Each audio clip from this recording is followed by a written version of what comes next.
با مردم گرم بگیرید،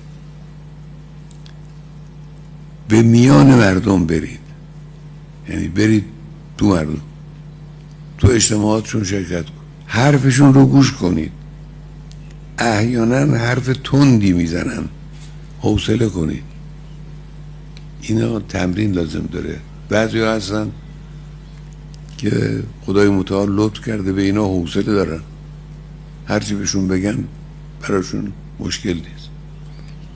بعضی ها کم حوصلن، زود براشفته میشن و جواب میدن و دعوا میکنن. باید تمرین کنن در مقابل حالا اون فرد روستایی یا شهری یا کاسب یا چه که از تلاش شما، خدمات شما خبر نداره، میاد یه چیزی رو اعتراض میکنه و اعتراضش هم وارد نیست. تحمل کنید، بعد برش توضیح بدید.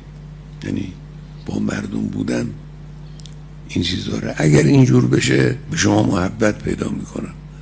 وقتی محبت پیدا کردن در یه جای حساسی که لازمه به شما کمک میکنن.